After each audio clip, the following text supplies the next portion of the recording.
Hello guys, कैसे हैं आप लोग? उम्मीद है खैर खैरियत से होंगे। काफ़ी दिन से मैं सोच रहा था कि कुछ बहुत सारे ऐसे क्वेश्चंस आ रहे हैं, मैं उनका आंसर दूं और एक वीडियो बनाऊं अबाउट न्यूजीलैंड क्वालिफिकेशन स्ट्रक्चर। और उसके अंदर रेलिवेंट क्वेश्चन जो है वो पोस्ट स्टडी वर्क वीज़ा के काफ़ी सारे हैं, फीस के हैं और क्वालिफिकेशन असेसमेंट के हैं। तो मैंने कहा कि इसको जो है वो हम कोशिश करते हैं कि एक वीडियो के अंदर कवर कर सकें। अगर नहीं है तो फिर हम इसको स्प्लिट कर लेंगे। तो आज की वीडियो में जो है वो मैं मोस्टली कवर करूंगा overview of New Zealand qualification structure, और कौन सी क्वालिफिकेशन जो है वो आपको किस बात पे लेके जाएगी और आपकी कंडीशन में आपके लिए कौन सी जो क्वालिफिकेशन है वो सुइटेबल है, और वो आपके जो है वो ऑब्जेक्टिव से मीट कर रही है। जाहिर सी बात है कि ज़्यादातर जो लोग हैं वो उनका जो एम होता है वो न्यूजीलैंड में इमिग्रेशन या यहाँ पे रेजिडेंसी हासिल करना होता है। तो मैं कोशिश करूँगा कि उसको समराइज़ करके आपको बताऊँ, ताकि आप अपना जो आगे के जो पाथ है वो उस हिसाब से और एफर्ट उस हिसाब से करें, ताकि आपको पता हो कि भाई ये क्वालिफिकेशन पाथ आपने लेना है जो कि आपको रेजिडेंसी की तरफ लेके जाएगा, और किस क्वालिफिकेशन में आप अपनी फैमिली को जो है वो स्पॉन्सर कर सकते हैं, बुला सकते हैं। ठीक है, तो वीडियो को आखिर तक देखिएगा। तो चलें वीडियो को स्टार्ट करते हैं। चलें, तो सबसे पहले जो है वो मैं ऊपर से स्टार्ट करता हूँ क्वालिफिकेशन स्ट्रक्चर। तो पीएचडी जो है यहाँ पे लेवल 10, जो सबसे हाईएस्ट लेवल है क्वालिफिकेशन का, उसको लेवल 10 कहते हैं। और फैसिलिटीज़ मैं आपको बारी बारी बताता हूँ कि आप ये क्वालिफिकेशन करने के बाद आपको क्या क्या फैसिलिटीज़ आपको मिलेंगी या क्या एलिजिबल आप होंगे किस चीज़ के लिए। उसके बाद मास्टर्स आता है जो कि लेवल 9 है। उसके बाद आपका आता है पोस्ट ग्रेजुएट डिप्लोमा जो कि लेवल 8 है। मास्टर जो है वो 12 मंथ का भी होता है, 18 मंथ्स का भी होता है। पोस्ट ग्रेजुएट डिप्लोमा जो है वो 1 ईयर का होता है। और मास्टर थीसिस वो एक अलग है, वो 1 ईयर का होता है, वरना मास्टर जो है वो जो है वो 18 मंथ्स का होता है। इस पे मैंने एक डिटेल वीडियो बनाई हुई है, मास्टर इन थीसिस, जिसके अंदर 1 ईयर का मास्टर होता है और आप अपनी फैमिली भी उसमें स्पॉन्सर कर सकते हैं, और आपको 3 ईयर्स का पोस्ट स्टडी वर्क वीज़ा भी मिलता है। तो उसका मैं जो है वो लिंक शेयर कर दूंगा डिस्क्रिप्शन में, तो वो आप देख सकते हैं। तो पोस्ट ग्रेजुएट डिप्लोमा जो है वो लेवल 8 है, 1 ईयर का। उसके बाद लेवल 7 जो कि बैचलर है, 3 ईयर्स का बैचलर। उसके बाद लेवल 6 जो है वो आपका ग्रेजुएट डिप्लोमा है। ठीक है, फिर लेवल 5 और 4 वो आपकी ट्रेड क्वालिफिकेशन हो जाती हैं, डिप्लोमा हो गई, और उससे नीचे सर्टिफिकेट्स फिर आ जाते हैं। साथ साथ ये आपको बताता चलूँ कि जो पोस्ट स्टडी वर्क वीज़ा है वो लेवल 7 या उससे अबव की जो क्वालिफिकेशन है उसमें आपको मिलता है। ठीक है, कुछ एक्सेप्शनल क्वालिफिकेशन है जो लेवल 6 की हैं और एक दो लेवल 5 की हैं, जिसके अंदर आपको पोस्ट स्टडी वर्क वीज़ा मिलता है अप टू 1 ईयर। लेकिन मेजॉरिटी जो है पोस्ट स्टडी वर्क वीज़ा वो लेवल 7 एंड बियॉन्ड है। ठीक है, और फैमिली स्पॉन्सर भी आप उसी में कर सकते हैं, जिसमें आपके लेवल 7 अबव हो गया, पोस्ट ग्रेजुएट डिप्लोमा हो गया, मास्टर्स हो गया और पीएचडी हो गया। ठीक है, तो अभी तक हमने क्या कवर किया कि क्वालिफिकेशन स्ट्रक्चर ऊपर से नीचे तक, लेवल 10, 9, 8, 7, 6, और पोस्ट ग्रेजुएट डिप्लोमा किस किस क्वालिफिकेशन में एलिजिबल है। ठीक है, अच्छा, तो अब हम बात कर लेते हैं पीएचडी से। मैं स्टार्ट करता हूँ कि पीएचडी क्वालिफिकेशन की जो है उसमें आपको क्या क्या फैसिलिटीज़ आपको मिल सकती हैं या किन किन चीज़ों के लिए आप एलिजिबल होंगे।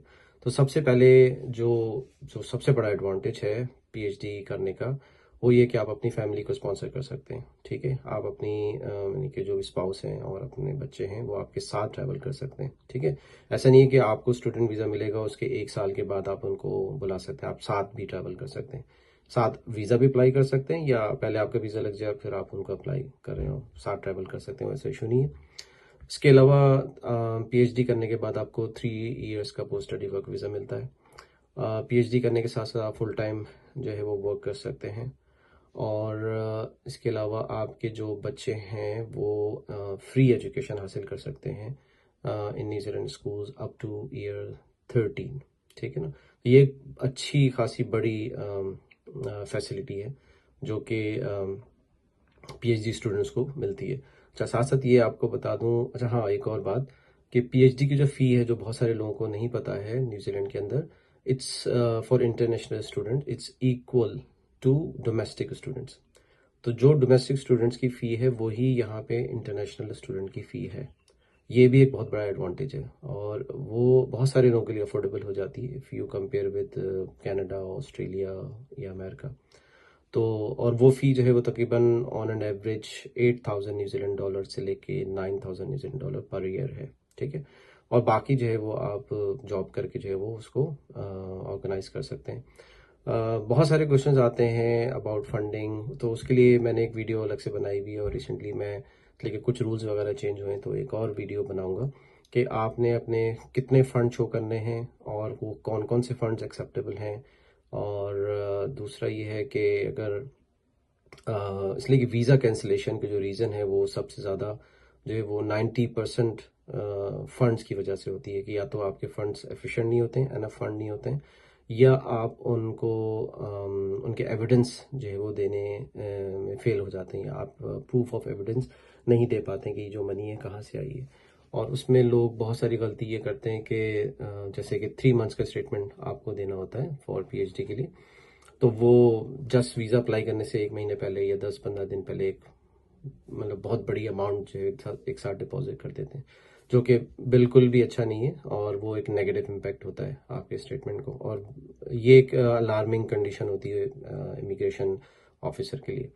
तो मैं कोशिश करूँगा एक सेपरेट वीडियो बनाऊँ और वो सारी चीज़ें जो इसके टिप्स हैं और वो सब जो क्वेश्चंस हैं उनको कवर करें, ताकि जो अगर आप प्लान कर रहे हैं अप्लाई करने के लिए तो वो सब उसके अंदर कवर हो जाए, ठीक है। तो अब हम आ जाते हैं मास्टर्स के ऊपर।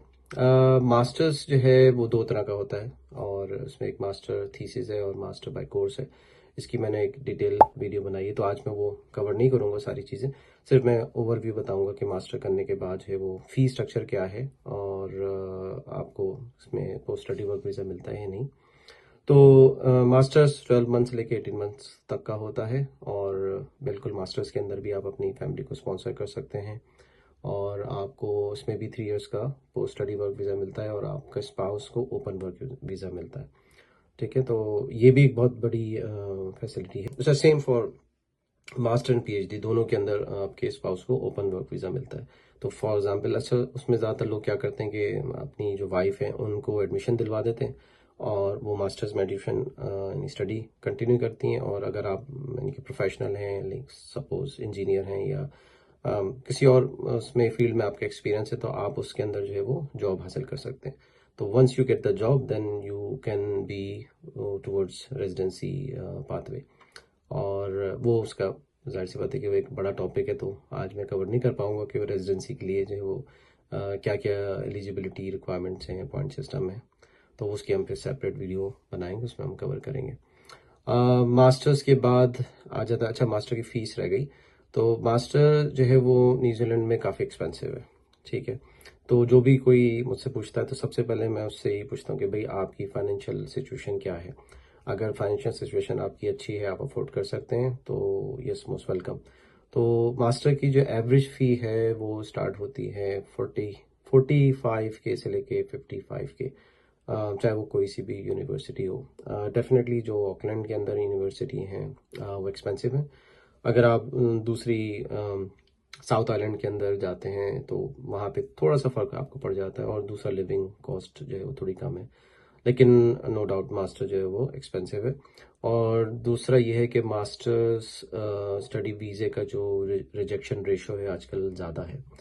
तो अगर आप जो है वो एलिजिबल हैं पीएचडी के लिए, तो मैं स्टिल आपको रेकमेंड करूँगा कि आप पीएचडी के लिए अप्लाई करें और उसमें चांसेस आपके ज़्यादा हैं।